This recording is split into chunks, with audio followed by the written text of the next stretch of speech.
Classica del calcio giovanile messinese al Pietro Gangemi si affrontano non per la prima volta nel corso di questa stagione Torre Grotta e Fairplay Messina, due tra i settori giovanili più acclarati del panorama siciliano. Rapido check sulle formazioni rossoblu che scendono in campo con Famà, Miceli, Spada, Gitto, Fodi, Interdonato, Alessi, Naccari, Giunta, Lamacchia, Antonazzo a disposizione di mister Lamacchia, Pagano, Gazzara, Majorana, Rando, Genovese, Giannone ed Orlando. Risponde il Fairplay Messina di Valerio Leto con De Paola in porta, Calabrò, Ilardo, Vinci, Cinturrino, Tramontana, Galletta, Lucifora, Bombaci, Pizzo e Molonia a disposizione, Trusso, Gervasi e Benecchi. Siamo allora al film dell'incontro grazie alle immagini a cura di Francesco Morabito, maglia bianconera per il Fairplay Messina, maglia rosso-blu per il Torre Grotta. Prima occasione dopo 10 minuti di gioco ed è subito un episodio, palla lunga alla ricerca di Giunta che riesce a metterla giù, la scarica su Naccari che va dal limite, il sinistro al limite della perfezione, traiettoria ad uscire che finisce all'angolino, dedica per mamma e fratello, 1-0 Torre Grotta. Alla prima occasione la formazione di mister Lamacchia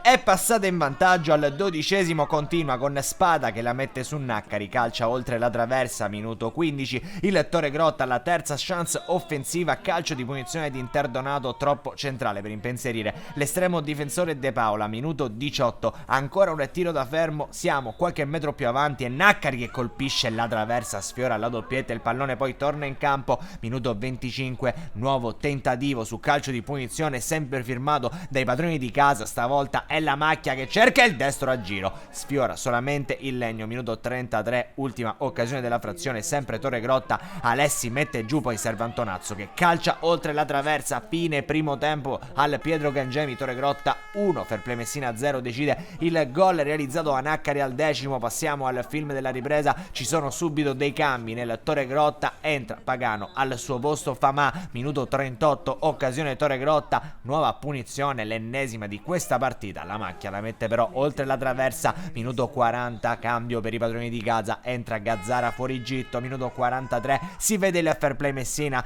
Molonia difende il pallone e va a lanciare il compagno Galletta, attenzione all'inserimento in area di rigore, ma altrettanto importante è l'intervento di Fodi che la chiude in calcio d'angolo, minuto 50, il Fairplay Messina trova il gol del pareggio con Bombaci, se la ritrova al limite dopo il contrasto, va con questo destro che sorprende come il portiere avversario. 1-1, i bianconeri pervengono al pareggio, minuto 51, cambio per il Torre Grotta, dentro Giannone e fuori Alessi, minuto 53, i cambi sono anche in casa Fairplay Messina, tocca a Benecchi al posto di Tramontana, 57esimo in casa Torre Grotta, Majorana per Miceli, minuto 60, Gitto lancia giunta dal fondo, la mette sul secondo palo a cercare Giannone che prova ad impattare, schiaccia o meglio ciabatta il tiro che nemmeno parte al minuto 63, palla invece che viene allargata in zona Galletta, da ottima posizione però il calciatore bianconero non trova lo spunto per il possibile 2-1, minuto 65,